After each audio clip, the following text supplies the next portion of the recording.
Hello again, everyone, and welcome to Time Traveler's Coin Exchange. Tonight we're going to have episode 76 of The Coin Vault Has Opened. I've got a couple rolls ready for you guys. I know I was saying I might do them in cellos tonight. I honestly was gonna, and then I just set everything up and I forgot. So here we are. We'll go through a couple rolls. For people who haven't seen the show, I used to do a lot of coin roll hunting, and these are kind of the coin concentrates. Unfortunately, 10 to 20 years ago when I was doing it, I didn't have as much knowledge as I do now, and so we will be looking at some clean, some damaged coins, but we'll also be looking at some pretty nice ones and some errors. We've had pretty good luck found RPM pretty much every stream for like the last week, so hopefully we'll continue that streak. Hello Logan, hello Andrew, hello Polygalata Jose. And it's interesting, I have two different screens open here, and I'm not seeing everyone in chat, so I'm just realizing I've been having top chat going, which apparently is a no-no. All right, we got more friends in here now that I know that you guys are there and I can say hi. How silly me. But hello, guys. So I believe we have a 1952 S here. How is everybody's night? How is everybody doing? It is Wednesday night. I've got a couple rolls here for us, and so hopefully we'll find some nice coins. And I feel like today it was interesting. eBay was a little bit slower. I feel like I've been getting spoiled. But honestly, eBay was a little bit slower today. And we've got 5% eBay cash back. So I really can't explain it. Does this have like a little bit of extra metal at the tip? Where did it go? Can't quite tell if this is just damaged. It doesn't really look like it got flattened, it just looks like there's a little extra metal at the tip of the wheat ear. I don't think I've ever seen that. Try to go over the other side. Not sure why it's not focusing over here. Yeah, it just looks like there is extra. There also looks like there's like kind of like some cracking going on down the bottom. I think that this is some type of error. I'm honestly not sure. Hello, Super Silverman. Welcome. And here we have a partially filled 5 on this side. And looks like no RPM for us on this one. And here, I actually didn't even dump out these coins. How are you doing, Super Silverman? How are you doing, Andrew? How are you doing, Polygalata Jose? And how are you doing, Logan? Welcome, welcome, welcome, welcome. So we'll pop, actually, no, let's flip that one there. I'm not actually sure what was going on with that one. I kind of think it was a lamination error. Maybe it was some kind of die chip that like, but it was, you know, kind of in the shape of the wheat ear, but it was just kind of flat, like a little flat triangle sitting there, which I'm not used to.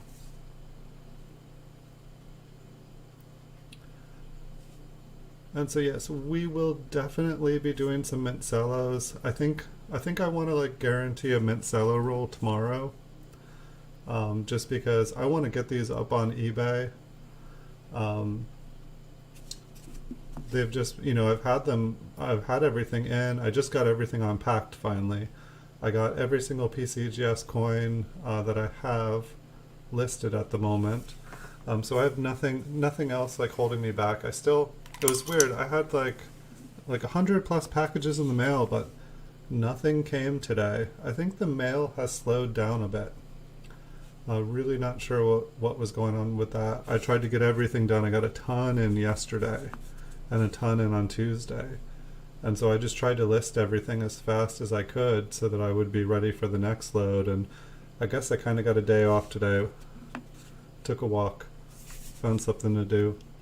And eBay is just really surprisingly slow. I'm not used to, like, it was like I actually had to like pass at some auctions today because the sales weren't allowing me to buy everything that I want like they normally do.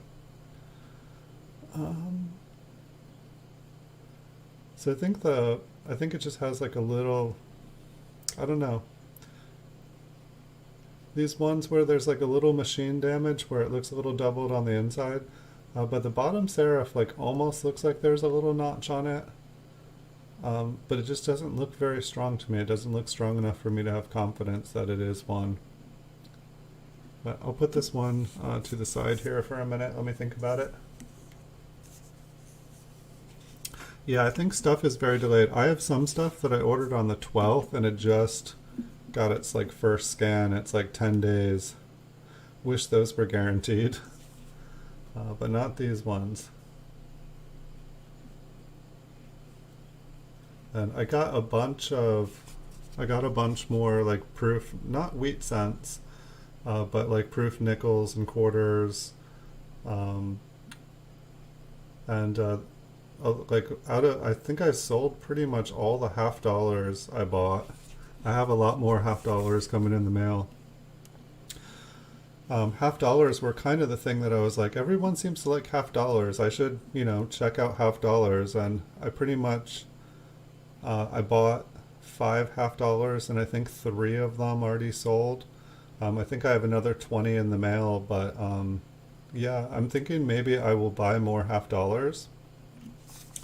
Because if I can get 3 coins in and sell half of them in like less than a week, that's a lot faster turnaround than I have with wheat pennies.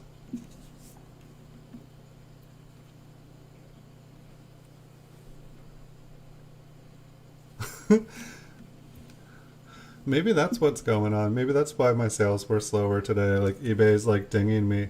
So the packages I sent to you, those were guaranteed. Is that what the deal was? And I got them out the door the next morning. They probably got. I'm trying to remember what day. But like they must have gotten to you within like 2 or 3 days of like. Like I mean they weren't going very far. This one's got a little die chip. It looks like.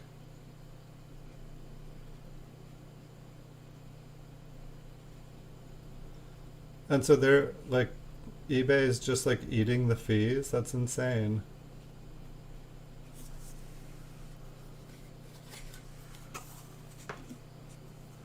That is really, really insane. Yeah, eBay doesn't give me guaranteed deliveries. Like maybe 1 out of 20 items that I buy, it'll say like guaranteed shipping. And I guess I've never pushed it. If I get, I'm not expecting something instantaneous.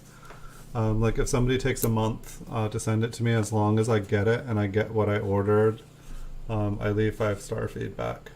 I'm not really concerned. I know a lot of people these days, they want everything and they want it now. I'm willing to wait as long as I buy something and they send it, they're good with me.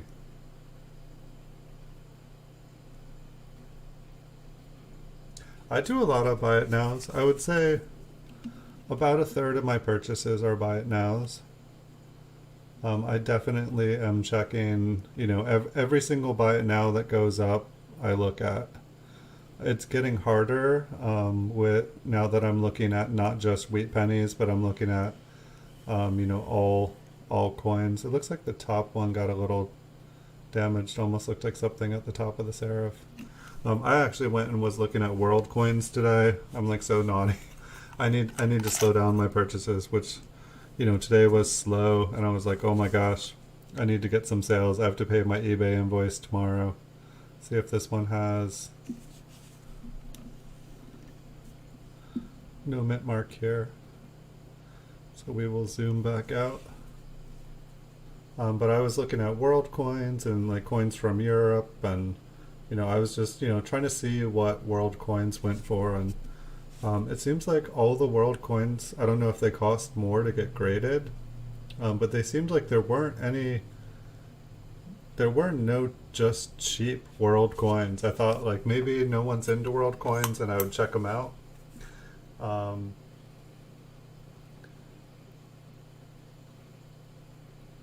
July 17th.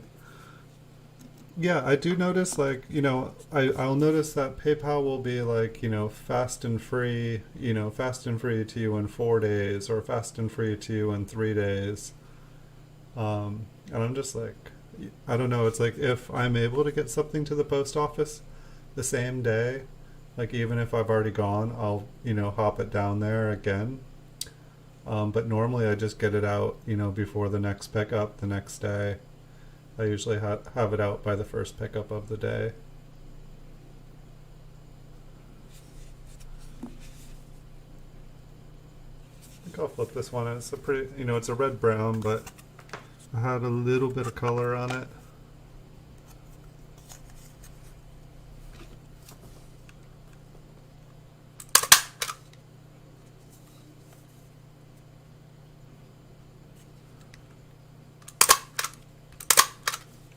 Crazy. That's a lot. Like, that's one of the reasons I really like the PCGS registry set. Is that, when I add a coin or delete a coin, it like updates my list.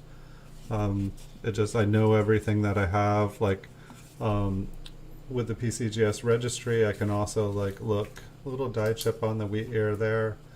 But I can also see like all the old coins that I sold. I can see all the prices that I bought and sold them for. So then if I'm buying coins, I can see what I paid for the last 10 coins of that date and mint and grade. And it makes sure that like, I'm not like sleepy. It's like I can basically, like, if I'm not sure, I can double check and look at how much I paid for the last 10 coins. It really seems to help, give me, a solid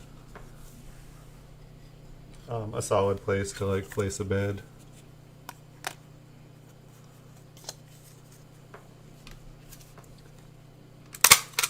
It's like, what would be cool? Maybe PCGS does have it. I don't know. Like, it would be cool if you could just, because I'll add my photos to my PCGS registry as well. And then I'll have like, there'll be the amount. But it's like, it'd be cool if when you add it to the registry, you could put what your sell price was. And then PCGS would just add it to a listing of, PCGS would just, put it up on a PCGS store for sale, and they would contact you if your coin in your registry sold. All right, no mint mark on this one. But you've got some tenacity if you've been cataloging coins all day long and you got up to 1,500. Good job. Not everybody can do that. A lot of people would go absolutely insane. It's like a couple weeks ago when I like got joined on the eBay partner program. It's like I had to go back and like change my links for like 4,200 like listings. Not sure what's up with this. It's got like a line straight through the coin, but it's straight. Yeah, my wrist was hurting after 4,200. It actually took me a week, but it was like a 10-step process going through pages and pages and pages of stuff. Lots of copy pasting. My copy pasting muscles hurt. Whoops. Going down. Just trying to see what this could be. It kind of looks like it cracks through everything. Maybe it's a die crack. It just looks so straight. What's the other side look like? Did it go all the way? No, I think I lost it somewhere. Oh, there it is. Looks like it almost does. Maybe it zigzags off somewhere. But it looks like it goes to just about there. Then I lost it. Interesting.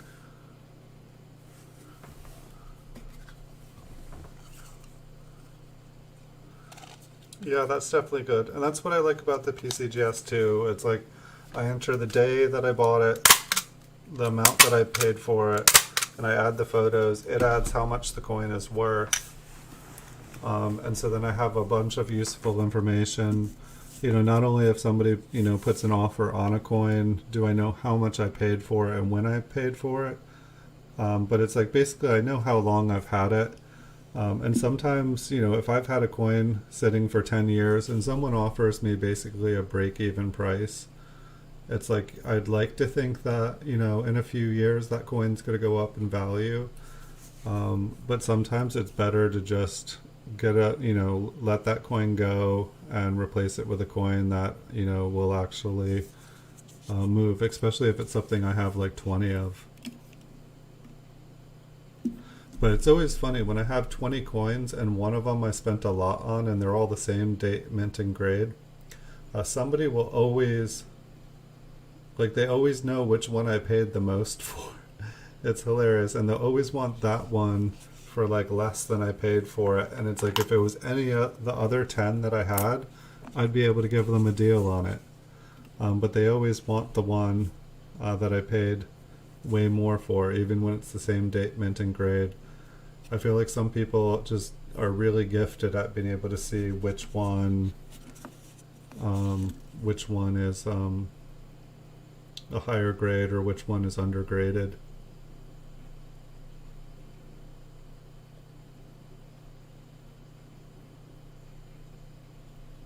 The free tax last year. Yeah. I definitely find it easier now though, like that they just take taxes out of all the transactions. It's like it makes it a lot easier not having to worry about all that.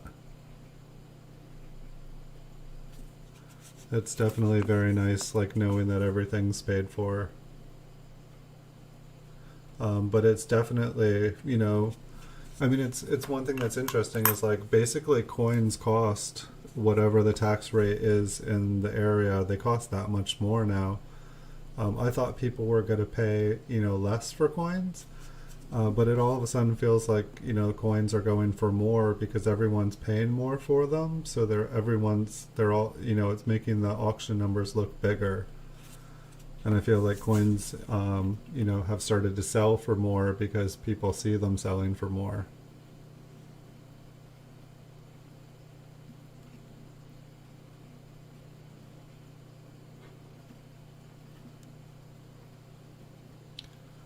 I think we might have found our first RPM.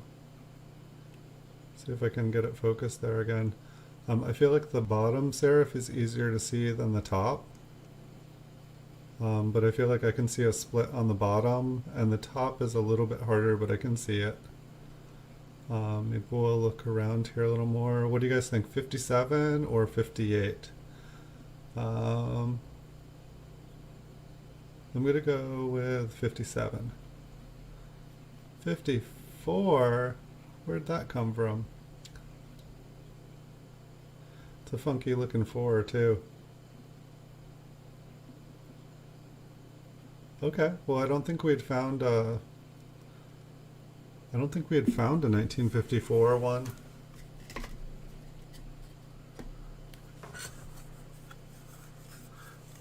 Your off-grid place tax is only 7.5. That's pretty smart. The only problem is, does your off-grid place, does the mail deliver to it? Or do you have to buy a P.O. box to get it delivered? Even though they should supply a free P.O. box if they won't hand deliver to your house. But the post office will say, oh yeah, we'll deliver to you. Okay, do it. No, never mind. No, we won't, but we'll still charge you. I know. Silliness. Okay, so we found a 54. That was kind of cool. We found a crazy 3 here. I'm guessing that this is extreme machine doubling. Sorry, I don't know where that came from, guys. Let's see. So that looked pretty cool for machine doubling anyway.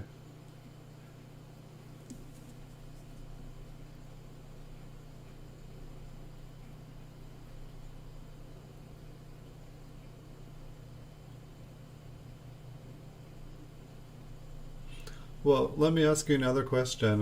Do you want your 1936 proofs being delivered to that group of mailboxes by the main road 5 miles away. Does that sound like a fun option?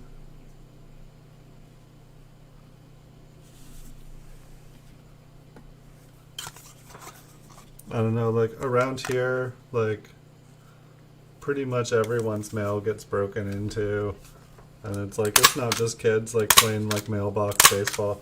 I think actually the post office, one of the people at the post office, one of the postal workers got busted because they were like breaking into all the packages to steal medications from like all the veterans and stuff in the area here. And so like it was like a big long investigation, and they finally found out that it was like the postal worker was basically like breaking into the packages, and then like I think they were just like throwing them on the ground around the mailbox, trying to make it look like someone else was doing it. But it sounded like the only reason they actually caught them was because they like broke into like one of their co-workers' houses and stole their prescription drugs and stuff. You know, just good times, classy stuff going on here. But yeah, so now our veterans can rest easy because that person is no longer doing that because they got busted.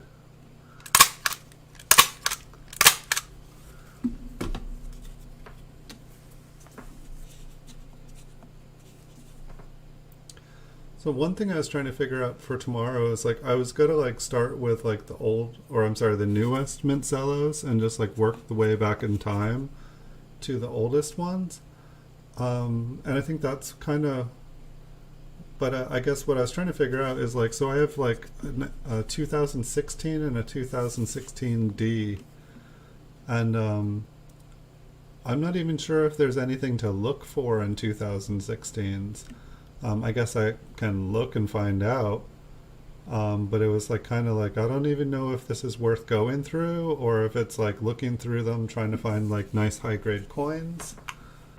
So that's one thing I need to figure out.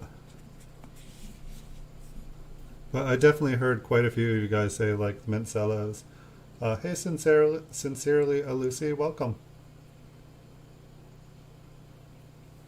Welcome to the channel. We're looking through a couple rolls from my coin roll hunting days. Basically about 10-20 years ago, I briefly looked at these coins and threw them in a roll and kept on roll hunting. And so today we are going through I picked a couple rolls at random. We found 1 RPM here. This is probably machine doubling, but I'm just looking up at the... Yeah, I would say this is machine doubling, but it looks like it might be really nice machine doubling. I'm a sucker for it. So, you know, like the R, the I, the B here, it looked like it went all the way across. But this is not a double die. At least I don't think it is. It looks pretty cool. Let's see if the wheat ears got it.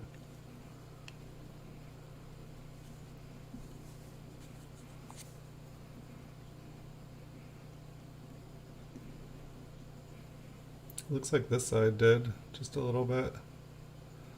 Can see if any of the top lettering got doubled. Little line there.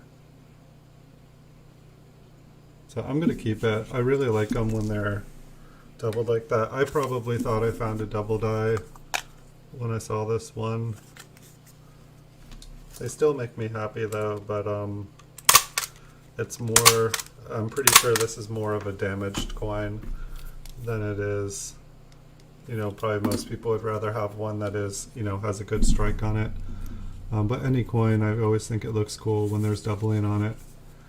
I probably wouldn't pay for it, but if I find it. So this one here has been pretty clearly cleaned. I don't know what they cleaned it with. Like it almost looks like ketchup or vinegar or something acidic. Just kind of gives it this bright, dull color. We'll zoom in for the mint mark. See if it has any notches or anything cool going on. I do not think so. We'll move on. So we're probably, I don't know, about a third into the first roll here. I think I've been doing a little bit more talking than actually roll hunting.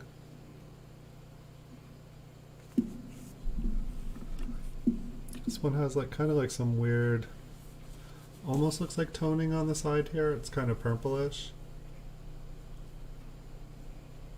but not quite.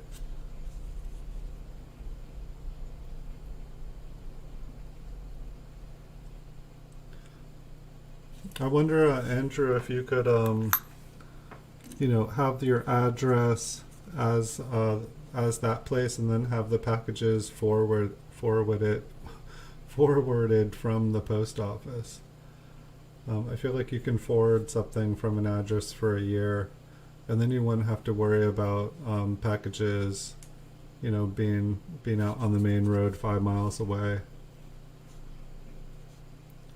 This one kind of looks like it's been damaged. It also kind of looks like it almost has, toning doesn't show up on here super well.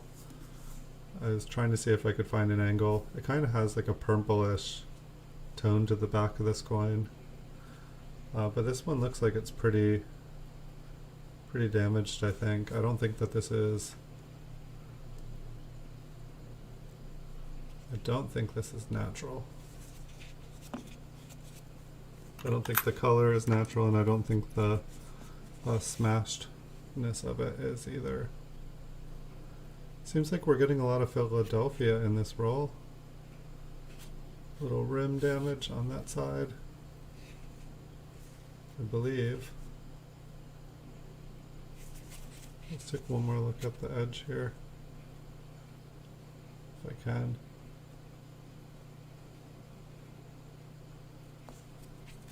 I'm not convinced. We'll keep on looking here.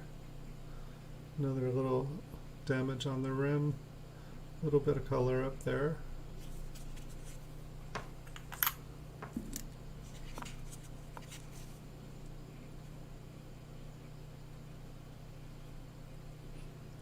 Here we've got one a little bit older. I mean, that's one of the things, like, you know, I was wanting to see if, you know, I have a P.O. box right now, but I was wanting to see if I could have things like, you know, forward it to the office and just have it, like, go into the mail slot there. It just seemed like it would be easier, and they said they could do it, but they could only do it for a year. And so, I don't know, I'm kind of thinking about it. Checking this one out. I feel like there's a little damage to the rim.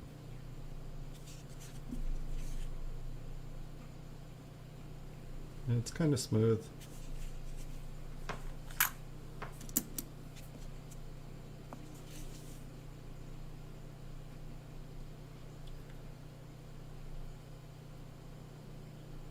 Couple cracks up on Lincoln's head up here.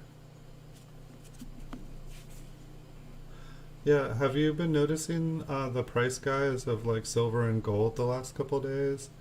I think like gold went up like $100 and silver has gone up like at least $3, like $4. It's kind of insane. I mean, it kind of shows like people are kind of nervous about things right now. Yeah, I know. I should just put a mail slot on the bunker so the mail person can just, you know, drop it to, oh, we found an RPM for sure here. I don't need to zoom in for this one. Yeah, this one's gonna look awesome. So what, we got a 54D and a 54S, like 1954 looks like it is gonna win today.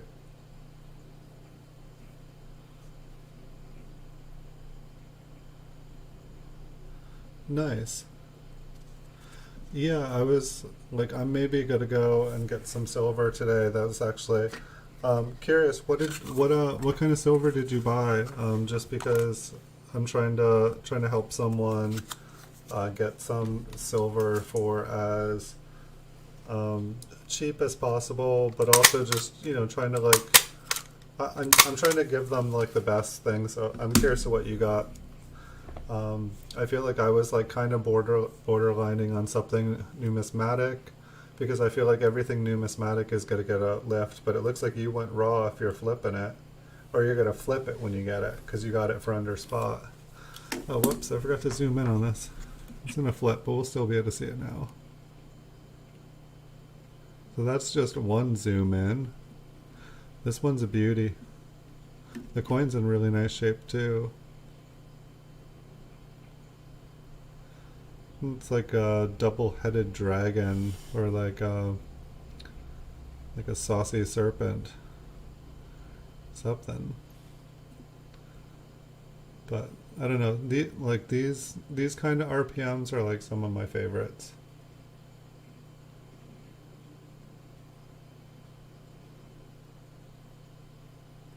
Yeah, I don't know.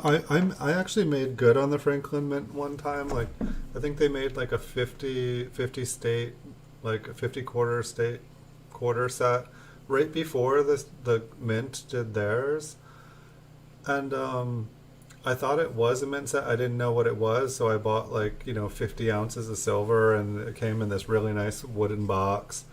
But I won it at auction, and I got a really good price. And then silver, I bought it at like $7 an ounce, so I paid like 350, I think. And then like silver went like way up. Like I can't remember how high. Like I want to say like 19-20 bucks or something. And so then I sold it off then. And so even though it wasn't like a major mint, I killed it. But like I bought like pretty much like I bought all my silver and gold when it was at like 7 and 300. And then like I sold like half when it went up, gold went up to 900. I sold all my gold nuggets at 1200. And then by the time it got up to like 1500, I didn't own anymore.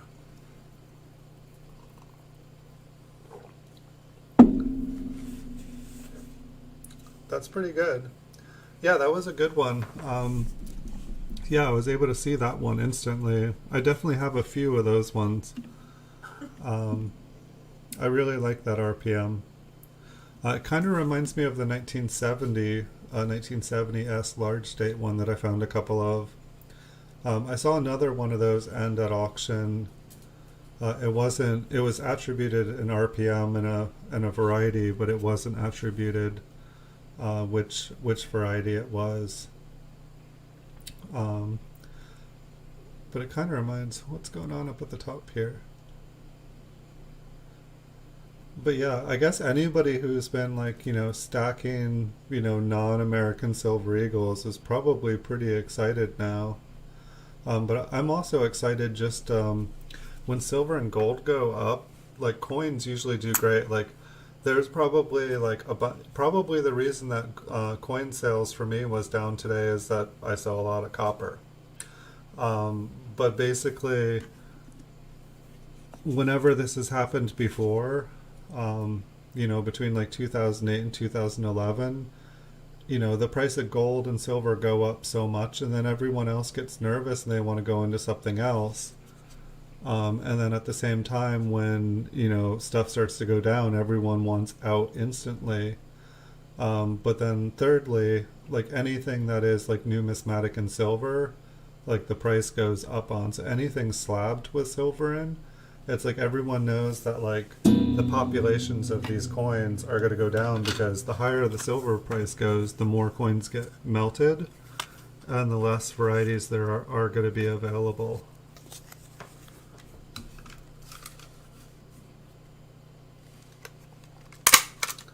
Well, hopefully, Super Silverman, I got 90 more of those 1970Ss from the same person. So hopefully we will find some good ones in those as well. I'm sorry, I know I keep saying I got them and I keep meaning to do tomorrow. How about this? I'll promise you guys tomorrow we'll take a break from Coin. Vault has opened and we'll do Mint Cello Roll. And I think if we start with 2016 and start moving backwards in time, we'll get to those 1970s faster. I used to love gold nuggets. Like I found gold nuggets one of the like cheapest ways to get into gold, And like the big ones were cool just because, you know, the bigger the nugget is, they actually have a premium above the price of gold. And so like the bigger the nugget, like I think like if it's like over a gram nugget, there's like a 5% premium. If it's over 2%, over like 2 grams, there's like a 10% premium. And it's like the bigger the gold nugget gets, just because like 99.9% of all gold just gets melted down. And like gold in its original form, it's like the way I like to think of it is kind of like a pretty crystal. You know, it's like it's got like it's a crystal. It's crystalline gold. You know, sure, if you find it in the river, that crystal's been tumbled and smoothed.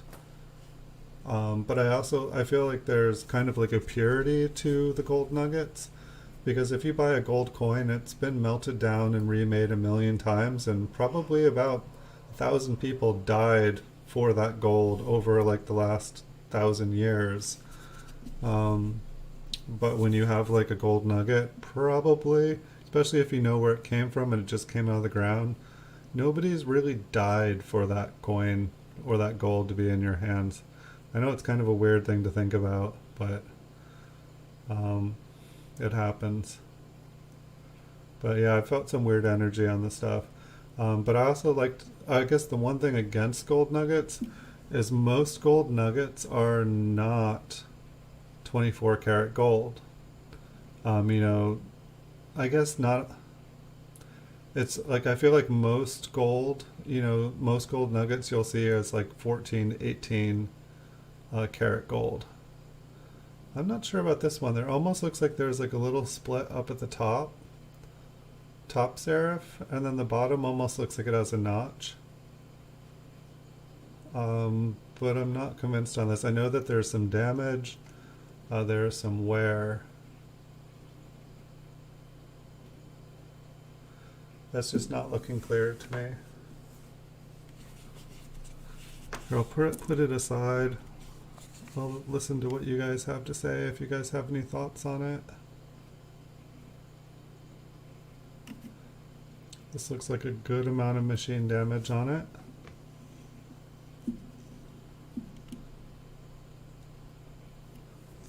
Oh, that's the other coin. It's kind of hilarious. That one, you can see it really nice. Let's make this one look nice up close. It's too bad the center. That kind of looks like the damage on the RPM we found the other night.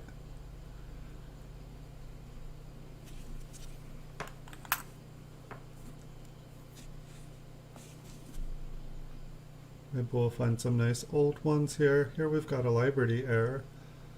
Maybe 2/3 of an eye in there.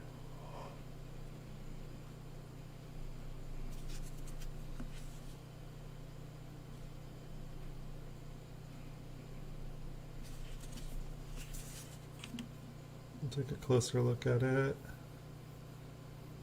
Not super impressive, but take a look at the mint mark here.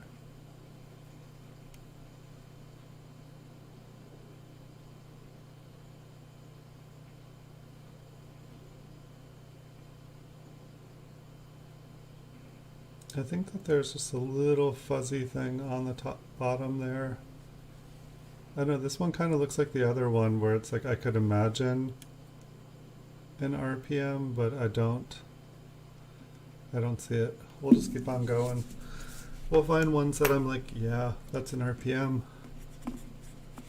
Find things I can get excited about. Let's see, no mint mark on this, so we can just zoom out. It's funny, it's like I feel like no, we totally saw one like this earlier. The 1953 Poor Man's. It's like you can pretty much see, like, you know, just even zoomed in like this, just what looks like another 3 kind of pushed behind, pretty much identical to the way the 1955 Poor Man works. This one we even looks like we've had a little bit of doubling on the 5. Not a bad, you know, it looks like it's pretty worn on the reverse, but I think that this is, a lot of it is a weak strike. I mean, it's actually got a lot of original luster on it despite being a really weak strike. And everything, you know, the die looks pretty deteriorated. Everything's really pushed out towards the edge. I do like the front of the machine damage, so I'm going to flip it. I think I'm going to just write MD on these for machine damaged. Not sure if that would conflict with any other kind of coin abbreviations.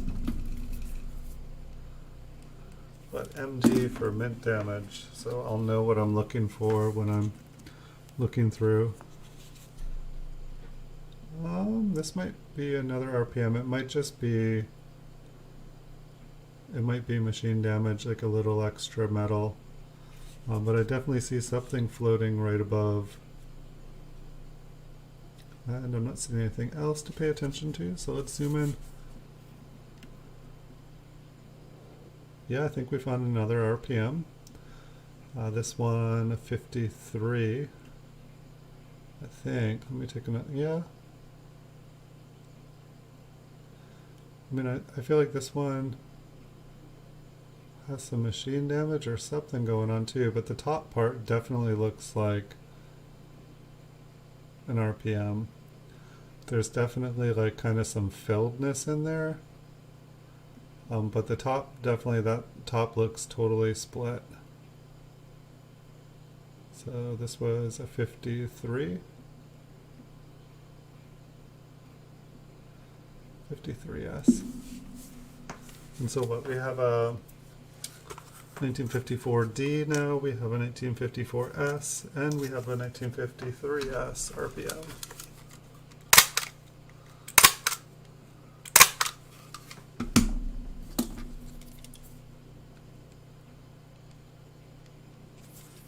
Not too bad. We still have a third of a roll. And then we've got another roll here as well.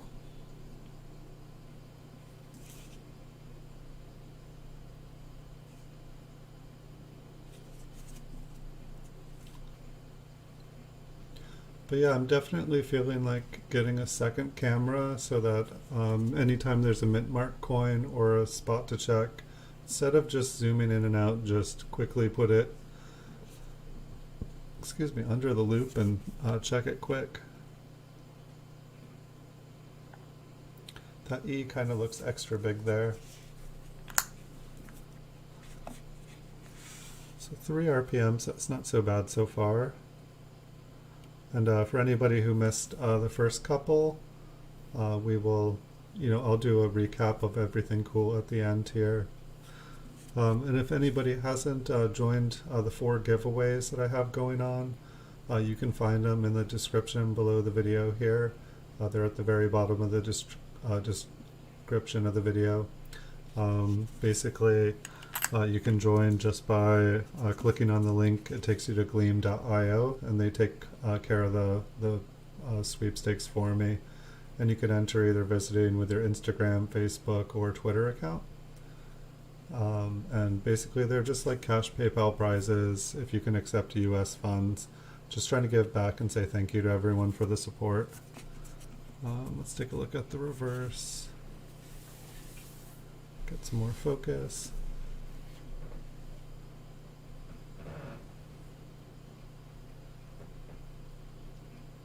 Kind of looks like a little bit of machine damage up on that U. Maybe a little bit on that one. Not too major though. Hello everybody, welcome. We still got plenty of coins here tonight. Here we have a pretty nice looking 1956p. It's probably a red-brown. I don't know, maybe like a MS63 red-brown. I guess we haven't seen the reverse yet. The reverse might actually even be a little bit better. A little bit of a fingerprint.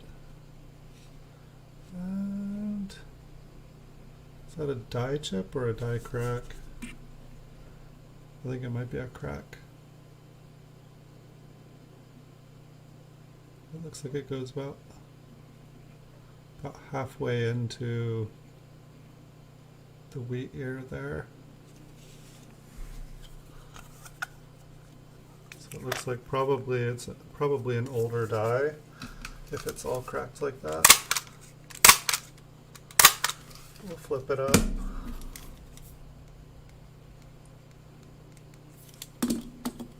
And we'll keep on cruising here. Alright, next up, we've got a 1951S. I will zoom in on that in just a second. Just check out the rest of the details, see if there's anything else we want to concentrate on. What's going over on that side? Just a little bit, the color looks kind of interesting on the reverse here. Almost looks like it's a little bit toned. Toning does not show up. The coin has to be insane to show up on my camera here. And then sometimes just like little areas will show up like it's nothing. But generally it's hard for me to show you guys toning, which is a bummer. It's like when I'm camera shopping for my new camera, if it says like, you know, this camera is perfect for picking up your toned coins, true colors, that would be a good selling point. Alright, so 57p. Take a quick look-see.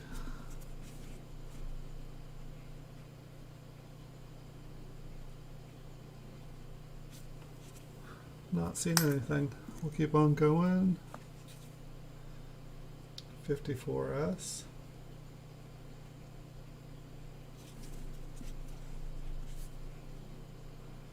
I'll zoom in on that mint mark in just a second.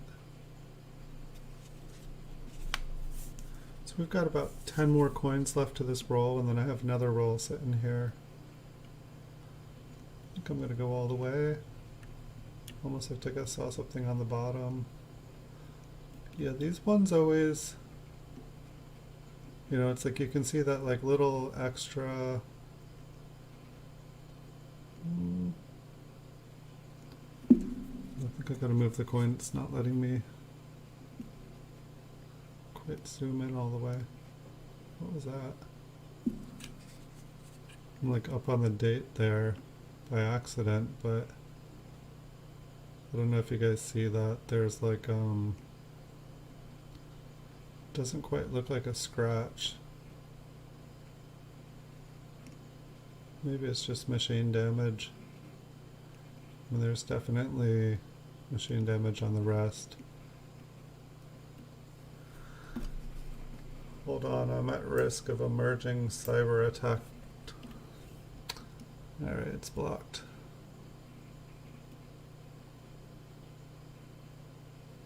Yeah, I think it's just machine damage.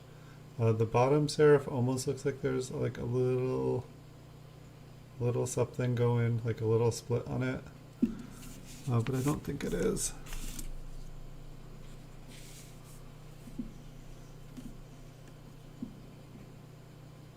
Probably should have checked to see if this had a mint mark. Nope. Okay, we're all good. No time wasted. Is anybody else coin roll hunting while watching here? This one does look like it's got some nice purple on it. It's funny, like this is one of those ones like it shows up better under the microscope than when I look down on it. So this one actually doesn't look that bright in person, but put it under the microscope. This one's got some funny blue. I don't know if that is some ink or what is going on. Hey Sev Weber, welcome. We found a couple RPMs tonight. I think three definites. And we've got a little bit over a roll left here.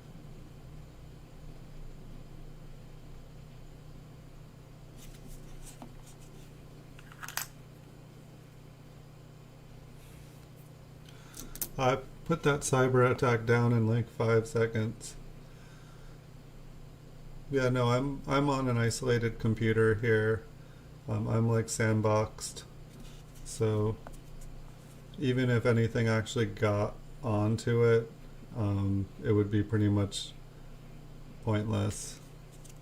and I would know more about whoever was doing what by the time they were done. But I'm not trying to encourage anyone or whatnot. It's not impossible, and I'd rather be able to continue my life. I think we found another RPM.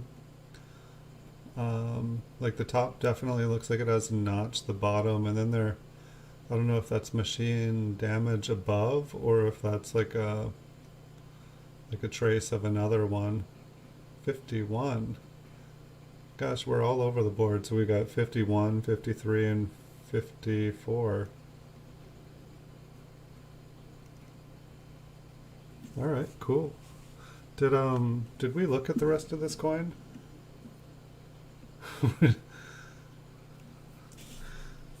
That would be pretty scary, Andrew. That really would be early proof. I mean, like, it would be a great sales publicity to do it on my modern proofs. It's like, if somehow I could limit like one per customer, like, it's like, order a coin tonight and you get a modern proof for $1, like, while supplies last.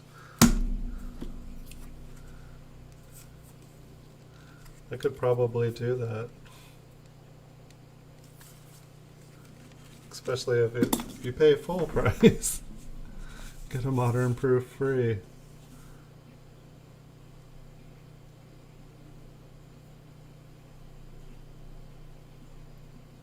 Yeah, I finally paid for that 1939 proof 66 I ordered on this weekend. I felt kind of bad. It's like Wednesday. But it's paid for. It's on the way now. We'll be making a video of it pretty soon. This 1951 looks pretty nice. There's a little bit of junk. But a little something down there too. It's like some copper booger. But I'll give it a flip. The back was really nice. I feel like 1951p is a better year.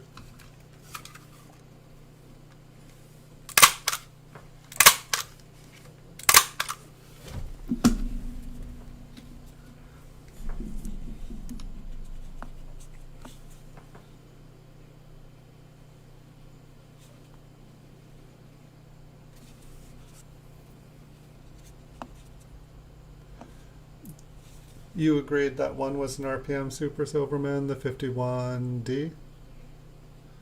That's what I was thinking. It's flipped as an RPM. This one looks really nice. A little scratch between the N and the T. I guess there's a little bit of action on some of the letters there, but I know this is brown. It's got some nice colors on the front. It does look like there is some wear on Lincoln's face though.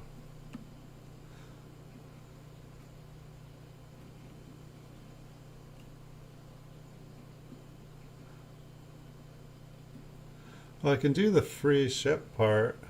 That's no problem. Everything I have has free shipping on it.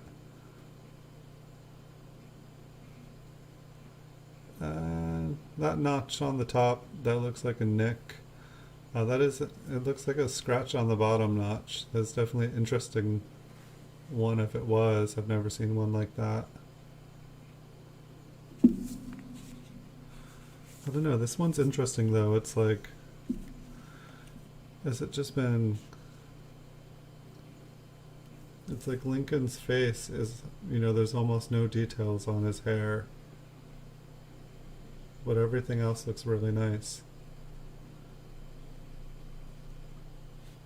It's like it's making me, maybe someone just like rubbed his face. Just rubbed his head.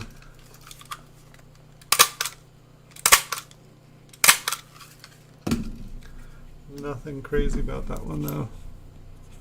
Let's see, what's next? 57D. So we've gotten 4 RPMs tonight, 4 different RPMs tonight. That's not bad. I think that might be a record for just a random roll. And a couple of them might have been, but I just didn't see it. First one to do nothing gets the 36. That sounds awesome. Can I do nothing first? I will send you my address.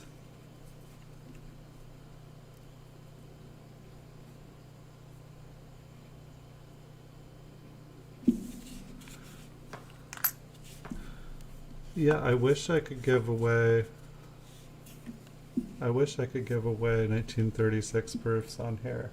That would be awesome. I mean, any early proofs. Like, I think was it Michael Kittle who gave away like a 1909 SVDB on his stream? Like, I think he he must have like worked it up for like several weeks or something, like let everybody know. I wasn't around, I just heard about it, but he must have set that up. I really like his videos. I was like, he does what I do with the PCGS videos of the coins, but with like really, really nice coins and puts classical music to them. I'm like, this guy is awesome. I think that's just a scratch above the 9, but I want to, it just kind of looks like the same shape as the 9. I want to get a closer look at that.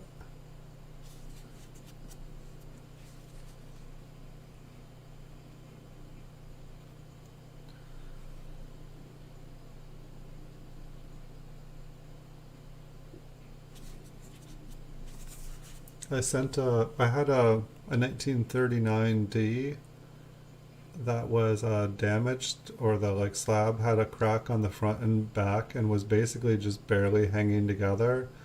But I decided to sell it anyway, you know, with a disclaimer that it was busted.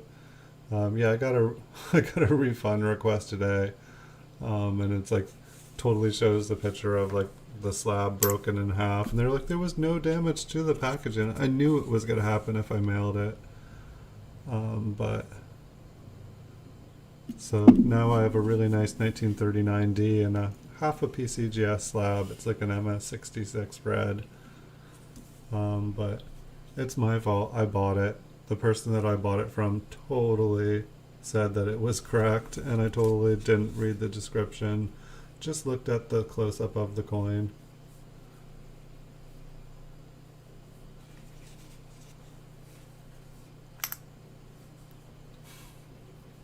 Yeah, I could definitely put it right back up. I mean, I can put it back up and it's like clearance, like, you know, I just need to find someone that's looking. It's a really nice 1939D. So I just need to find somebody who, I'm just looking at these maybes again, and I'm going to put them away. I just need to find someone who is looking for one just to crack. You know, they're already good at crack, and basically it'll already be half cracked, so they'll have to do almost no work to get that coin out of the slab.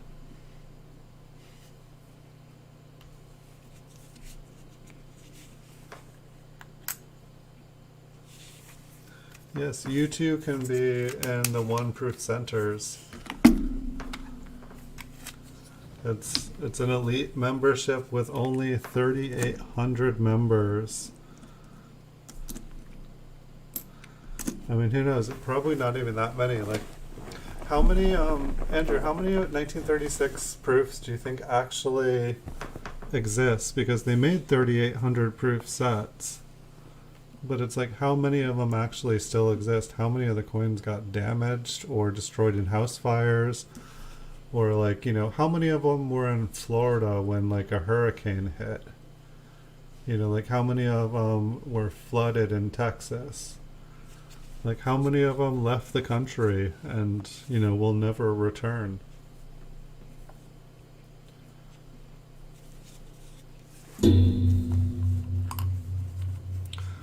Well, I guess I think it's only worth like $30. And so it's like, how much would it cost to get it regraded? I mean, the coin is still, you know, technically worth the same amount that it was before. It's got the PCGS slab. This one looks like it's got some pretty nice machine doubling. I do not think that this is You know, this is machine damage. This is nothing fancy except for I like these. I know it's silly. We might have a wheat year doubled too. You know, the lettering up here has doubling.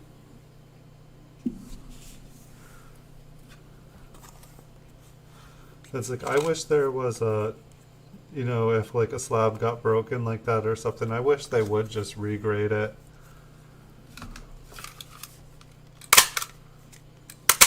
Or like give you a discount if all they had to do was like re-slab it. Maybe actually they do a cheaper thing for a reholder if you're not trying to submit or get the grade changed or anything.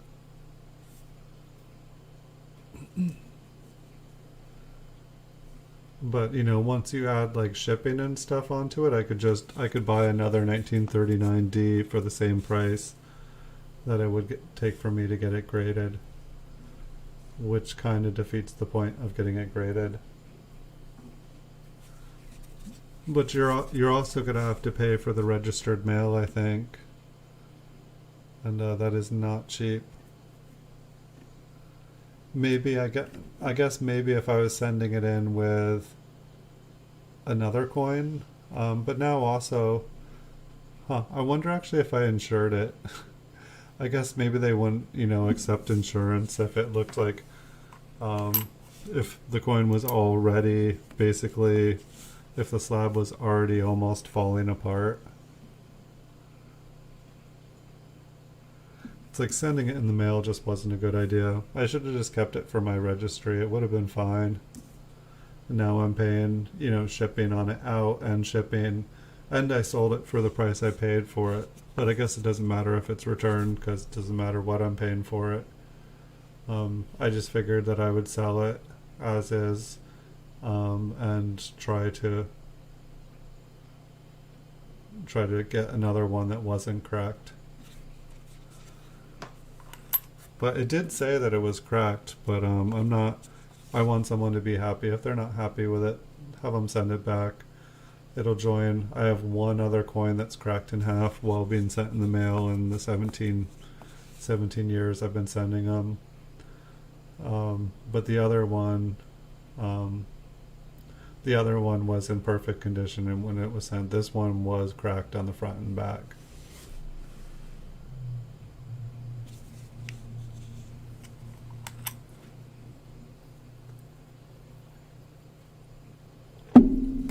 Just give me 1 second. Let's check the old eBay. Yep. Just a nice slow night. And I'm back. That's the kind of day it's been on eBay. It's like that's how long it's taken me to work today. It's like I checked all the auctions.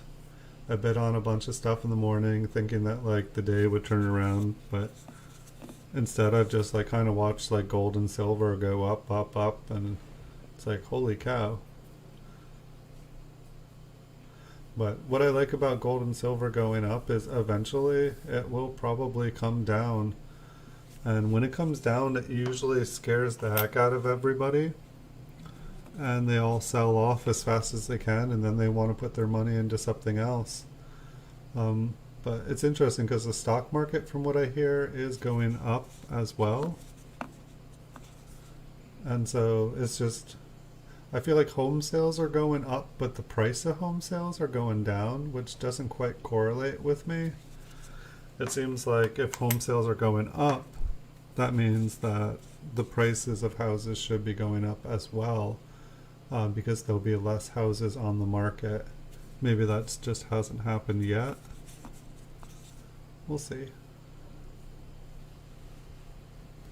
one's like super pushed up into the edges. Like, I mean, it looks kind of worn, but I think it's just a really kind of weak, like, look how big the U is there. It goes all the way up.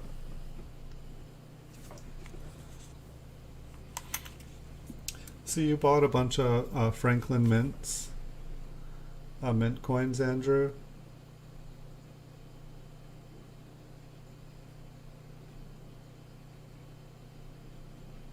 all the banks raised a 20% down payment. I always put at least a 30% down payment.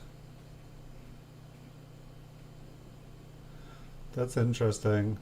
And it's like funny because the banks are supposed to be like providing these loans. They just like, they were just given so much free money just to give out loans.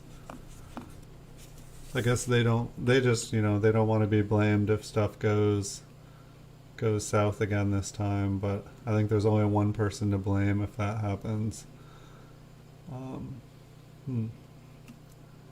This one is super. It's just an interesting angle. I mean, I think that this has been smashed and flattened.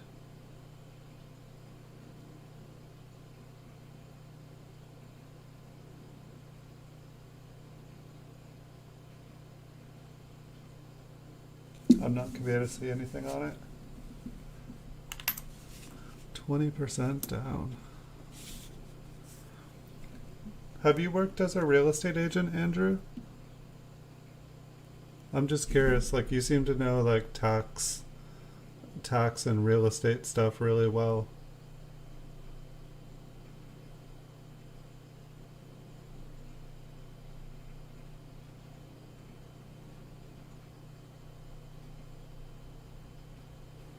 Well, that sounds pretty good.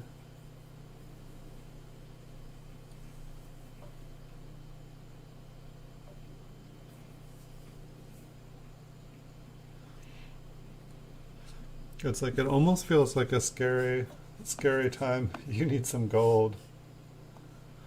20%. Yeah, I feel like at least 20%.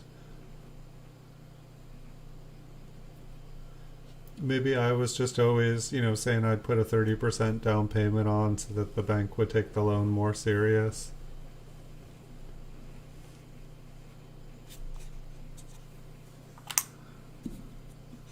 It's like I'm not even sure if I could buy a property. Like I feel like the banks don't really like self-employed businesses. They don't really like, like businesses like the one that I'm running because they want to see you have a paycheck. They want to see like the exact same amount every week. They want to be able to like, know that you're going to be like working the same job over and over and over again and nothing's going to change. Everything's going to be boring and good for the bank. Yeah, higher down payment is definitely good, but like I think like interest rates are now like the lowest they've ever been in history. And it's like I want to refinance where I'm at right now because I think I'm at like 4 3/8. But I think you can get like below 3% down payment or at APR now. And if I was able to get that, like without even like, like I would just save hundreds of dollars a month on my mortgage. It would be awesome.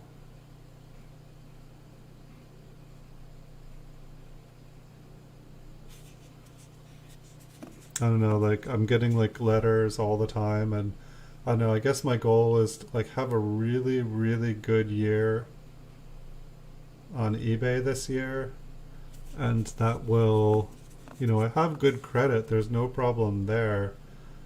As long as I pay my eBay bill tonight. Um, but it's just having the money to show them like consistently making enough. And it's like the money flow, not necessarily the problem, just the net. They want to see your net income.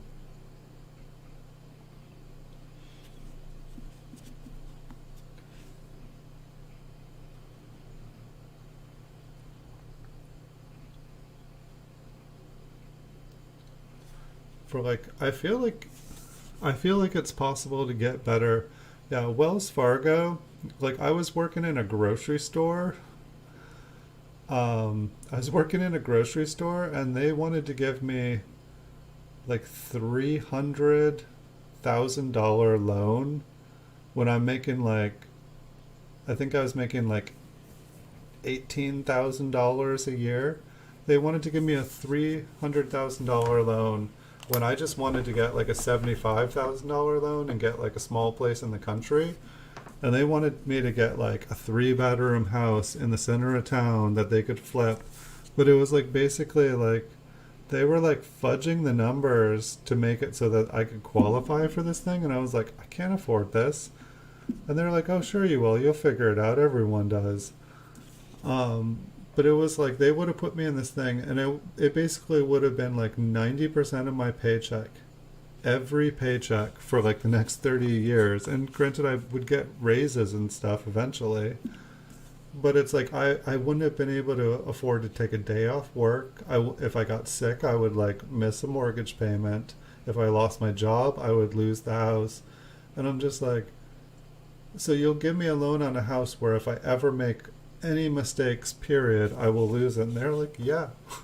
But you won't give me a house that like I can like comfortably like live my life and like, you know, like decide if I want a different job and like have a pause in between after saving up money. And they're just like, no, like we'll only, you know, we only want to give loans on houses that, you know, we want to own if you default. And so, I don't know, sketchy. And then they all got busted for all their like predatory lending practices and stuff.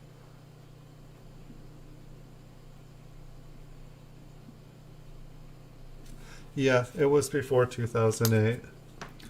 And yeah, and I think they made me open a bunch of accounts that I didn't need, and then they opened more accounts I didn't need, and then like now look at them, they're all getting in trouble for that. But I will say they were really nice with getting me. I have to say, Wells Fargo hooked me up with boxes of coins. They would give me as many boxes of pennies as I wanted, and they were able to like basically any like for the state quarters, they would order me like solid boxes of state quarters, you know, like the whole thing, BU brand new coins. They would get me those, like if there was any pennies brand new I wanted. Basically, I could specify if I wanted brand new coins or if I wanted, you know, old rolls. And they'd get me anything, and they were nice about it. They didn't give me like some banks are just like, they're like, I hate you. If you want penny rolls, you want me to walk from over there to over here with this thing that weighs like gosh, it must be like 17 pounds. You want me to walk from here to there? No. Go to hell. Sorry. Well, this stream just got banned. I'm sorry, guys. Sorry, everybody. You guys got me all excited.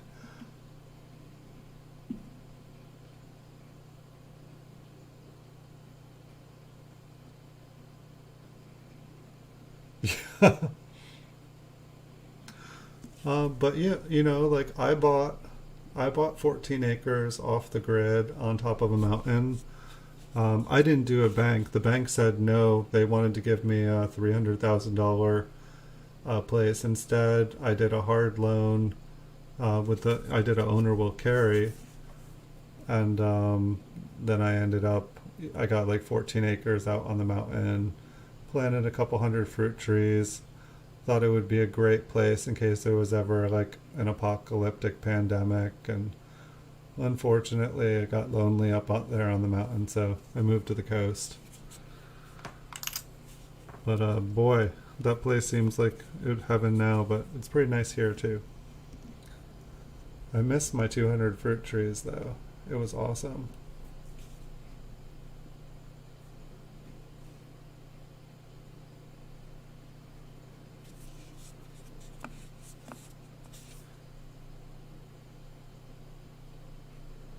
This one has a pretty nice looking back.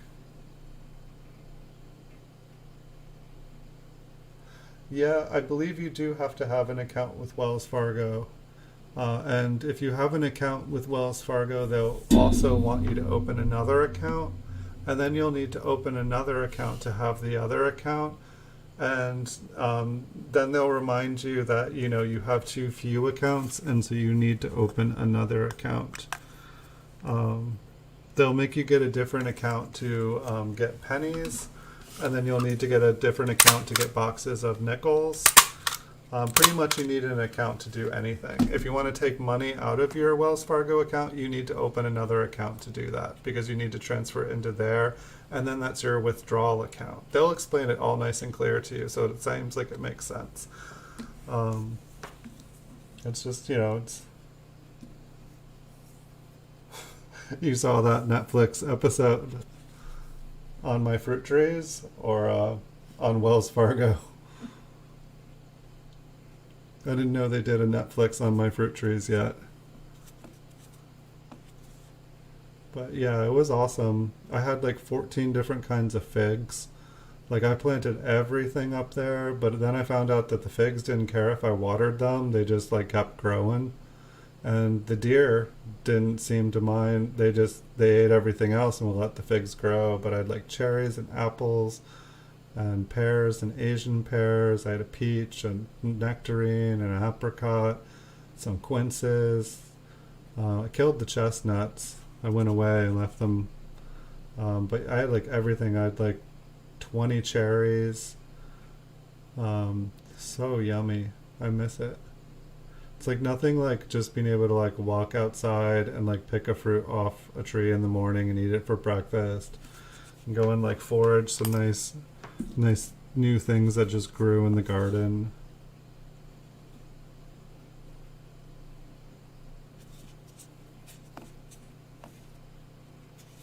Oh, about all the fake accounts. Well, start planting fruit trees. Is it hot? Is it hot up where you are? Is it cold? What's the elevation? Does it like get like 5 feet of snow, or are you below the snow line? I'm trying to remember the name of the company that I got things. Everything was already acclimated to the kind of area. Like he had been growing everything and cloning everything off the same things. I think it was Rolling River Nurseries.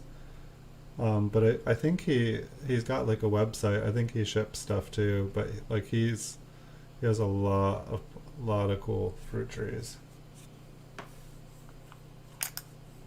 A little bit more temperate. Like I feel like it didn't get below like.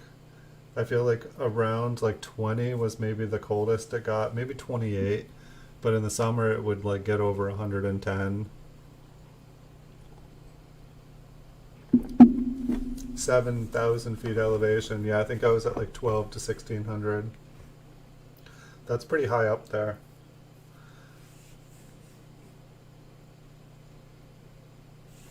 Do you have a well up there?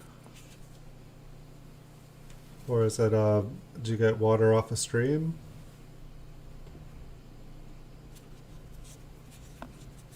That sounds really nice. If you've got a view, it's probably heaven.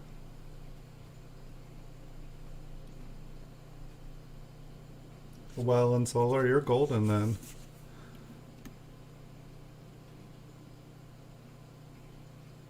That's probably really, really nice.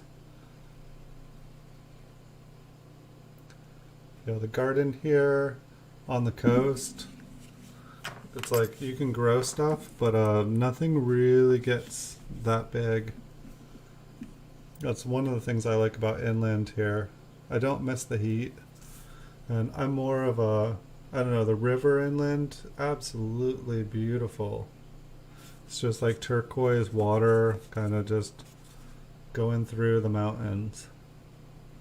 But the river is pretty much deadly. I guess the ocean on the coast here is pretty deadly too.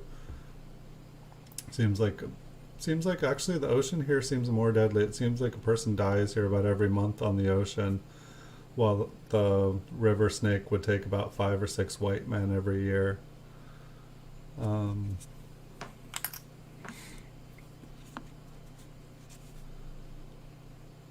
But But yeah, I guess that's just the nature of water. It gets hot, people want to jump in. Yeah, Fort Bragg, in between San Francisco and Fort Bragg, is pretty nice. Yeah, the coast is just beautiful up here. It's funny though, like I'm from the East Coast and like I just picked a place on a map and ended up out here. And I figured all of California was like sunny beaches and like warm water and just like beaches full of people. And I came here and it was like the beaches were empty, the ocean was freezing cold, and I'm like, what's going on? But I loved it at the same time. It was, not the California I saw on TV or in movies, that's for sure. But it was home. It was just the place I was looking for. I was not disappointed. Yeah, on the East Coast, I was mainly like Connecticut and Massachusetts, those areas, and on the Cape, you'd go swimming in the ocean, and then in the summertime, the water would oftentimes be like warmer than the air. So it's like you'd want to stay in the ocean because if you got out, you'd be cold. Like the wind would hit you and you'd be cold. Or like it would be like, raining. Like I loved going swimming when it rained because the water would get so warm. It was like beautiful. I kind of miss that. I haven't gone swimming on the East Coast in like years now. Like it sounds like heavenly.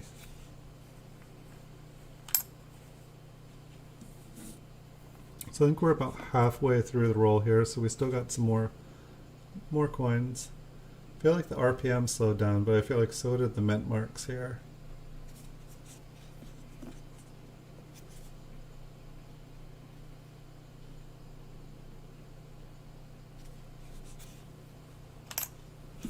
But I mean, we found 4 here in a roll and a half. That's not bad. Maybe we'll find a 5th one. I think we found 4 last night, but I think we went through 3 rolls. And I feel like the lamination errors, I feel like most of the rolls we look through, it's like lamination error, Liberty error, die chip. I feel like these ones have been slower on those. It's just interesting. I don't know if I was looking for different things at different times or just different opportunities hit me at different times. This one's definitely got some toning on it. Like that entire wheat ear is like glowing blue. I feel like you guys don't get to quite see it. A little bit like that. What's at the front on this one? Kinda, is this cleaned? Maybe not. I'm gonna flip this one. It had a really nice pretty blue on the reverse.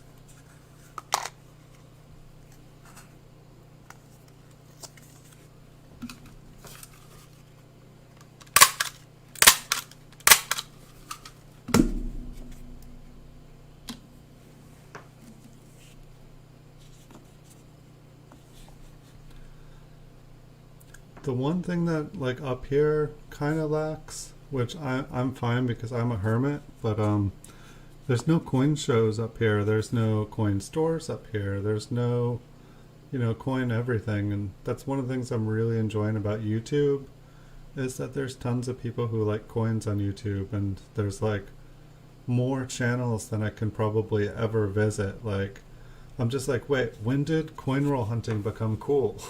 Like when did this was like a topic I did not talk about at work or with friends because they'd get really, really bored.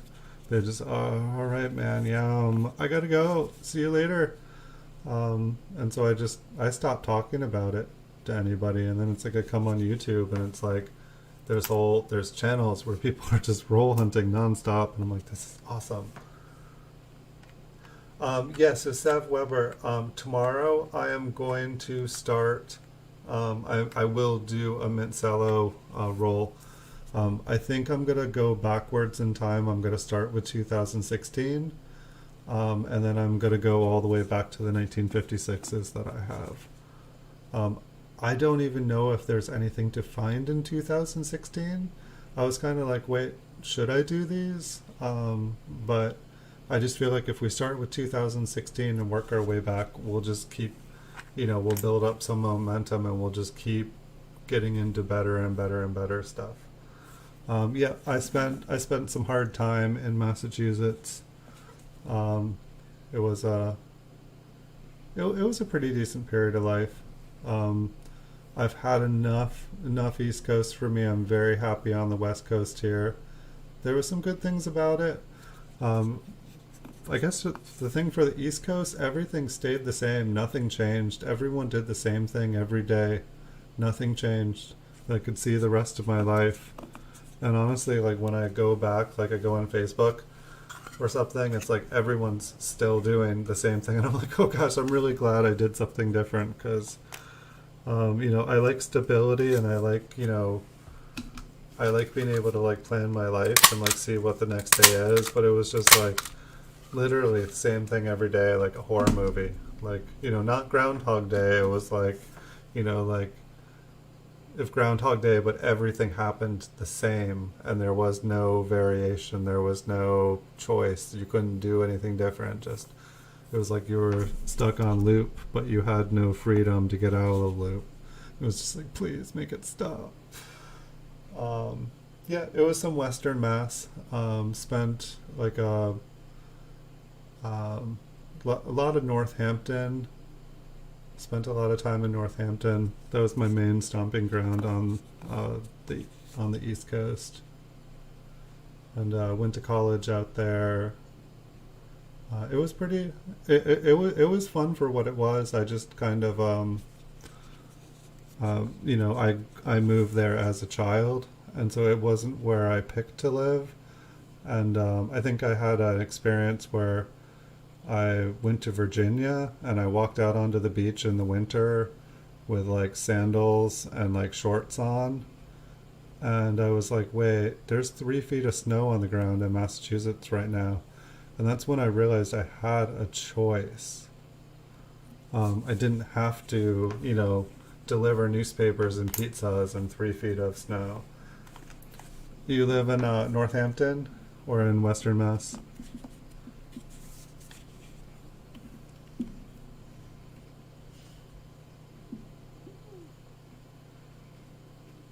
I'm just curious.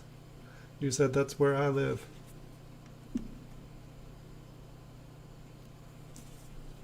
This one does not want to focus.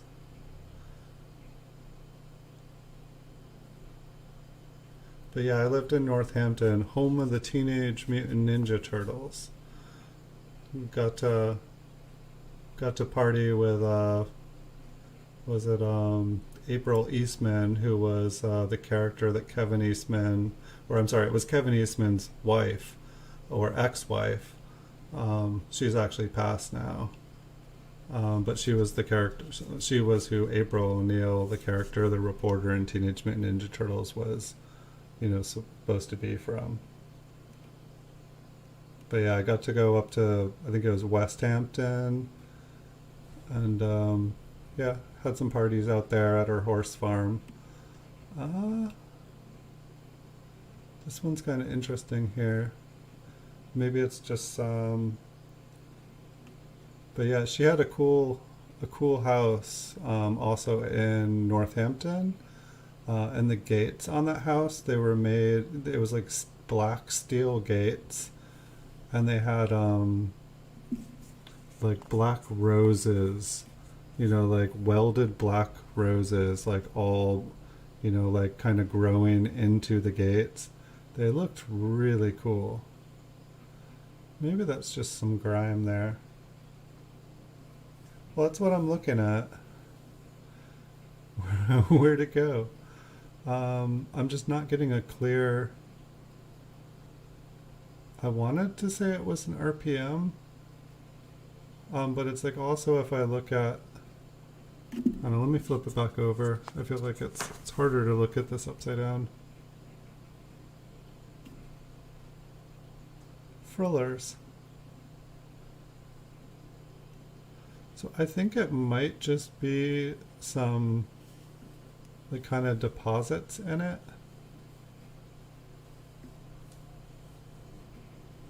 I mean, it could be an RPM. I'm just not positive. I wish I could go in like one more loop here, but like the microscope is practically like touching the coin here. Maybe we'll come back to that one in a second. But yeah, Northampton was a lot of fun.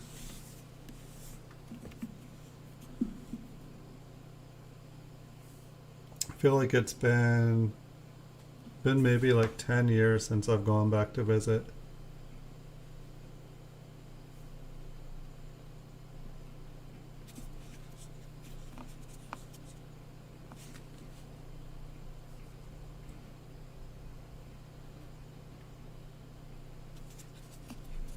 What's your favorite part about Northampton Blue, Sandy?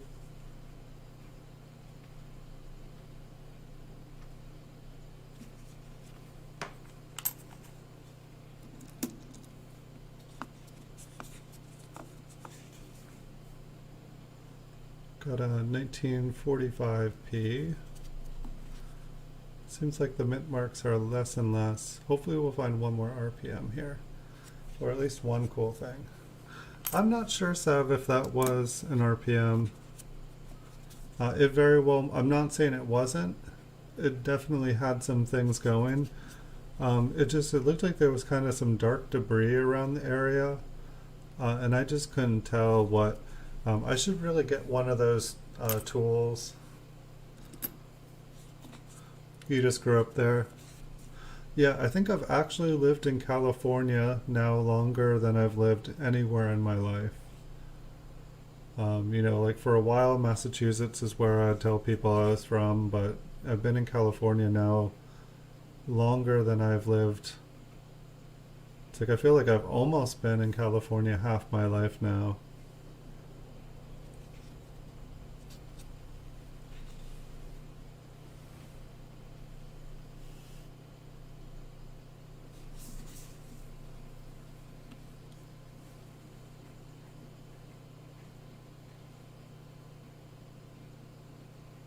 Yeah, the Salem witch trials, those were pretty intense. Yeah, I've been to Salem Mass before. Well, what do we have here? Um, this one also. It's like I almost feel like there's definitely kind of what looks like a notch on the bottom here. I mean, it doesn't look like damage, and then there almost looks like there's something on the top of the serif. I know if I could just stop moving. That's what happens when I try to switch off of the coffee. It's like, coffee, give me more coffee.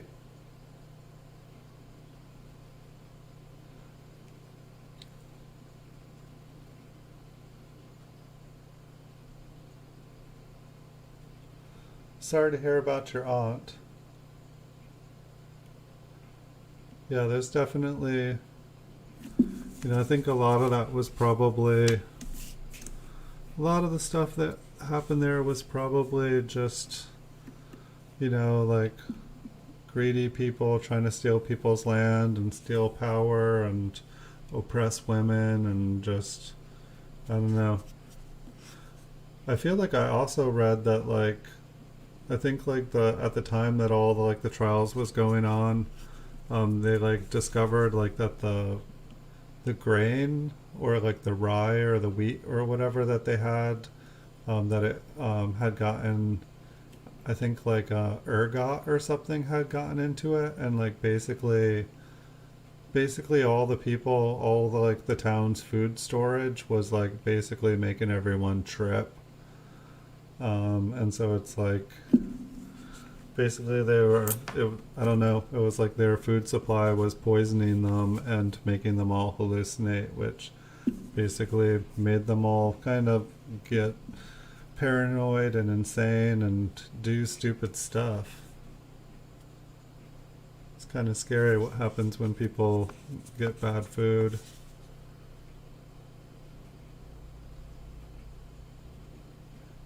I mean, I don't know if that's, I know they made good movies out of it, but not really, not really um, a happy time in people's lives, I'm sure.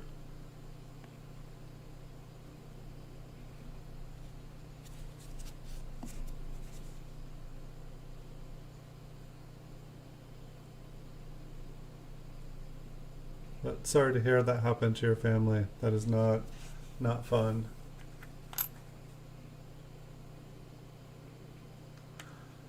It is made from ergot.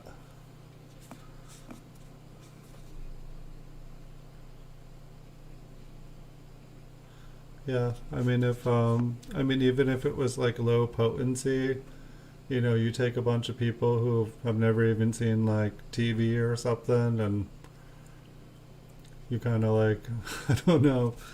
I feel like people back then probably would have been more susceptible to something like that. I feel like people have more open minds and more answers to, it's like they take something and they know it's a drug, and they know that their mind will be altered, and they know that after a certain amount of time that drug is a drug and it'll wear off once the body kind of cleans itself out.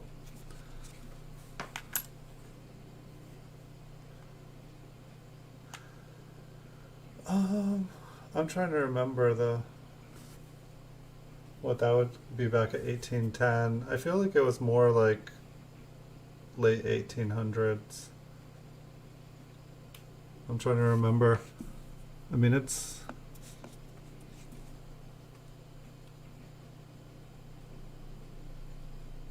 was like 200. Maybe it was 200 years ago. I can't remember. I'd want to say it was like the 1880s or something.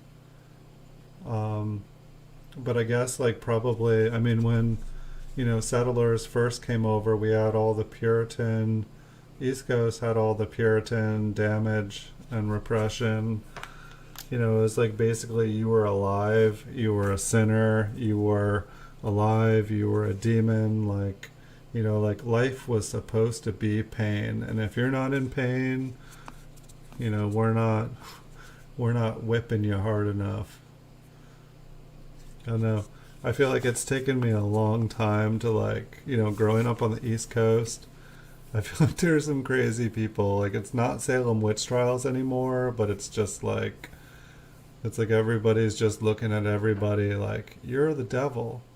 Now, is this the same one we just? Maybe I just picked up the same one and thought it was the other one. Alright, I think that's the same one. I think this was the one I meant to pick up. Hold on a second. Does this one even have a mint mark? No. Okay. We'll zoom back out. Ayahuasca.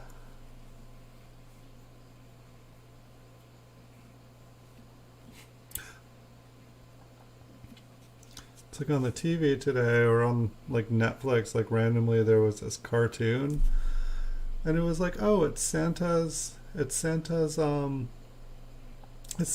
reindeer Rudolph, and oh no, he's hallucinating and he can't guide the sleigh. He ate some mushrooms. And then it was like this children's show like talking about like how when you eat mushrooms, you can hallucinate, and this reindeer ate mushrooms. And I was just like, this is a kid's show? What's going on? It was like, I think it was called Baby Bus. And I'm like, wow. This was a really deep conversation to have with a child with a cartoon. I mean, it does remind me I feel like I can't remember, I want to say in Alaska or something, the native people there, the mushrooms there, they were too poisonous. They would kill you if you ate them. So they would feed them to reindeer, and then they would drink, the reindeer's kidneys would filter out the toxins and poisons. And then they would drink, yeah, they would drink it from the reindeer.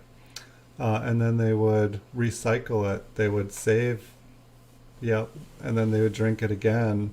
And that's what they did for the long winter months. They would just drink the mushroom whiz, and they would watch, the light shows. In some ways, it sounds kind of fun. I don't know, but it sounds cold. Yeah, we're all sinners. Don't you forget about it either. Yes.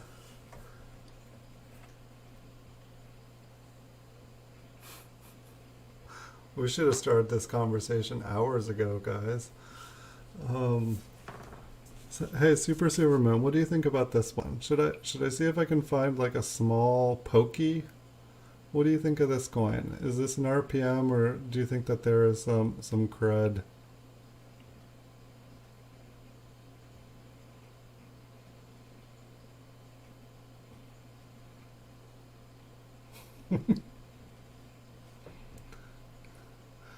Can you retract that?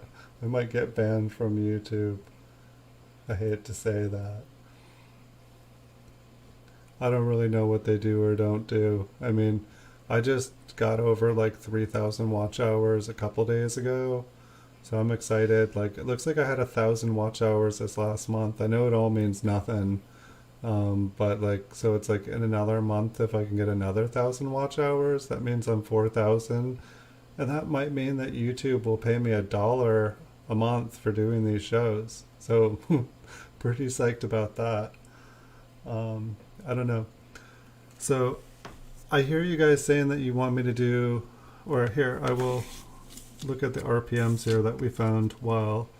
So I hear people saying they want me to do the Coin Vault has opened episodes. This one doesn't look as good inside the Mincello.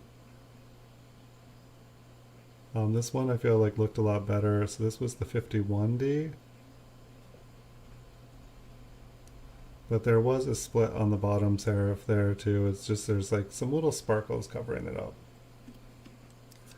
You can ban it on your end. That's cool. Or I'm not worried about the adult. I guess I don't know. I just don't know if I feel like some words maybe like some like some words they might be worried about. I don't know. It's not like I'm monetized anyway, so I probably shouldn't worry about it. You think the other, or do you think this one? You think this one was machine damaged? I don't know. This one definitely, I mean, it's got machine damage on it too, but I do believe this one is split as well.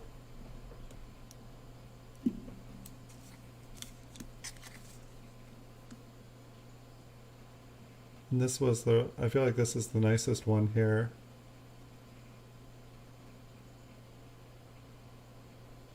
The D was.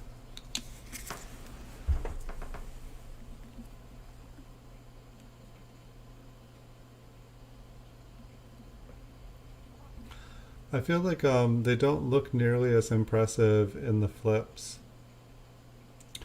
Especially when I get like one of those little spots in the flips. They have little sparkles in them. I think if you guys were on your ayahuasca right now, you'd be having a really hard time looking through this.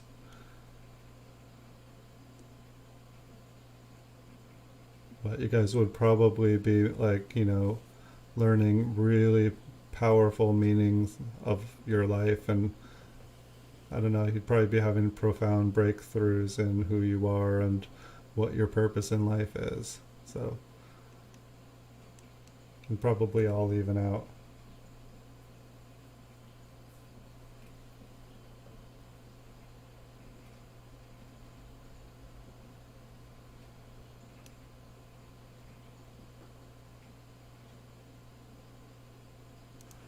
The best Lincoln Cent album to buy with more dates, but not as much money.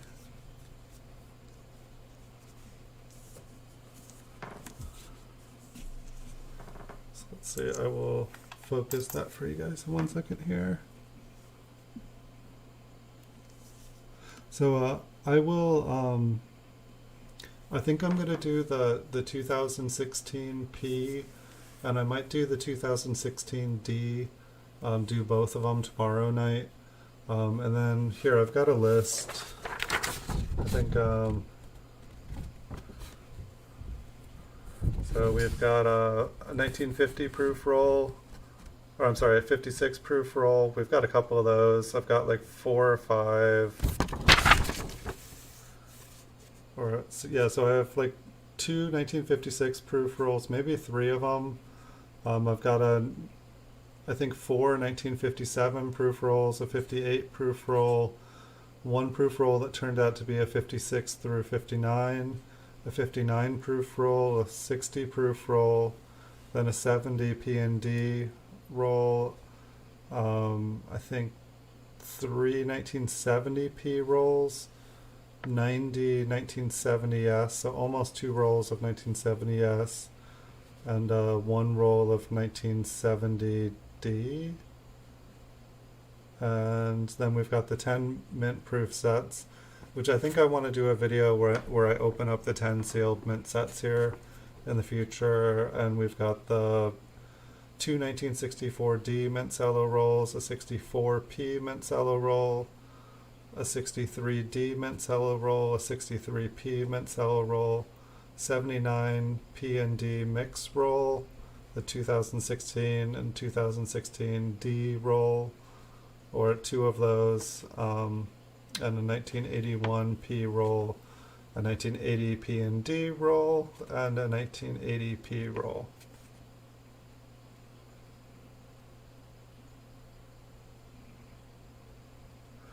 You want the proof rolls. I think we're going to get back going towards the proof rolls. What I need to do is I need to save up money, because after I do the proof rolls, I want to do, like, you know, as we go through them, I don't think I'm going to put those up for sale on eBay. I think I'm just going to send them in to get graded after.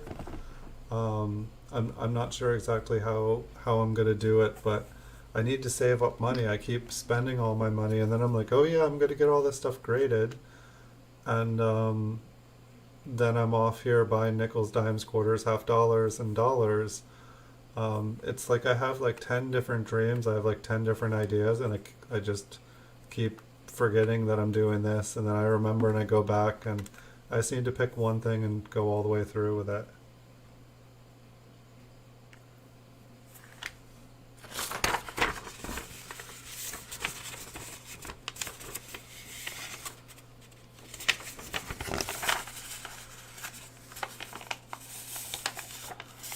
I should do a video showing the list. Here's the short list, but I guess it doesn't even have everything on it.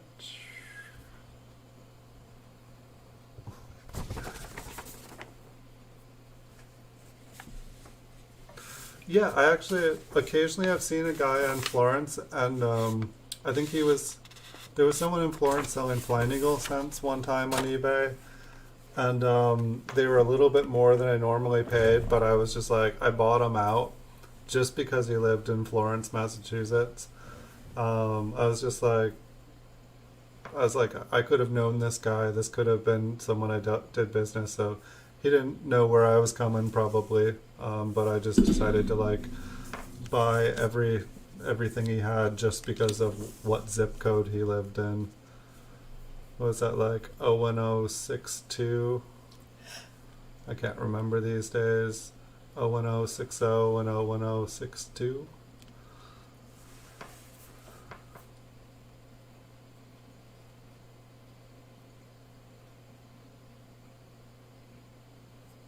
That's not a bad idea. I mean, that's what I need to do. Is I need different pots, and then I need like different pots for like my utilities and stuff.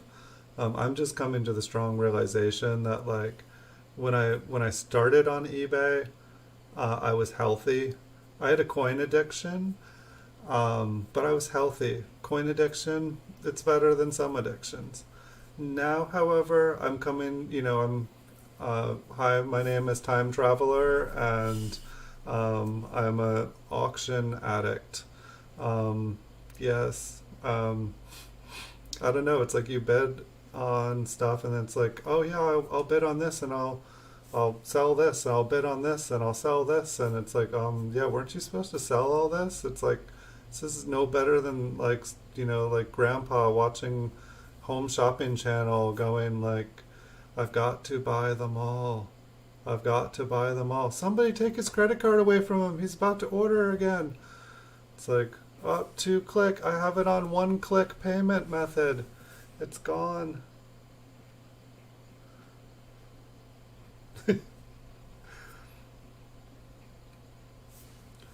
Yeah, I don't remember the name off the top of my head. I almost want to say it was like Spencer or something. Hurton. That name, Hurton, sounds familiar. I don't remember Charles.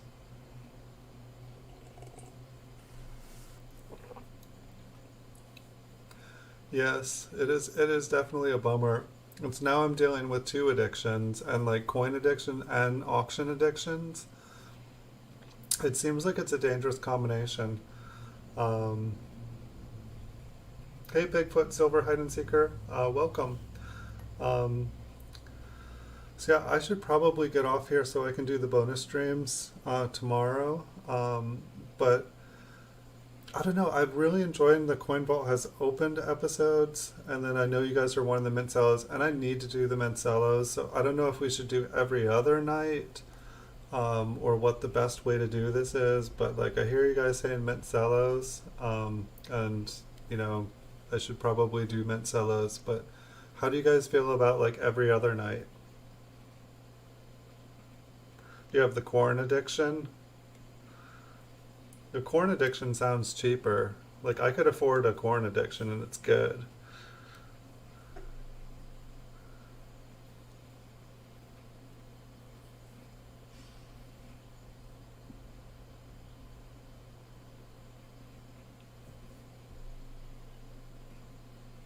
Nice. Well, I'll have to check him out again. I can probably just like search like I can probably search the zip code on eBay and pull up his stuff.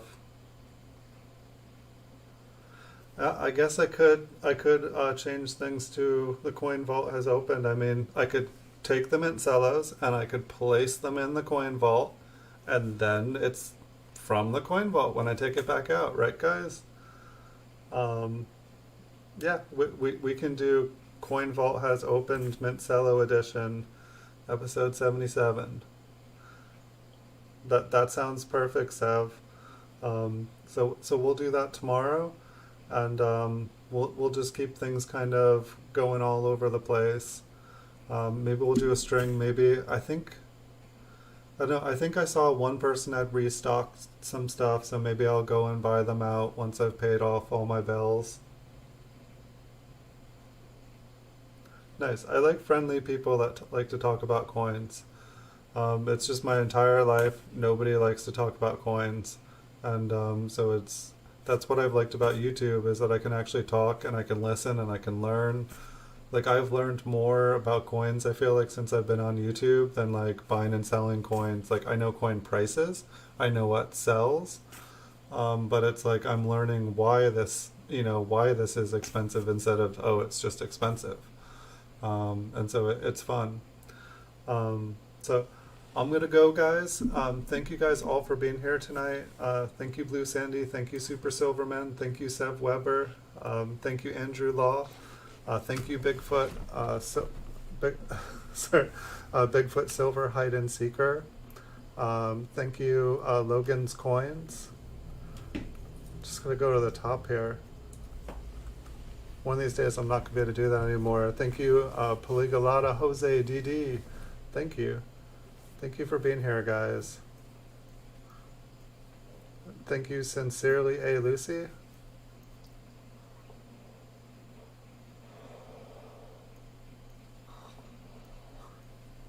It's definitely a lot more fun, like, going through coins with you guys, because normally I would just be doing this by myself alone.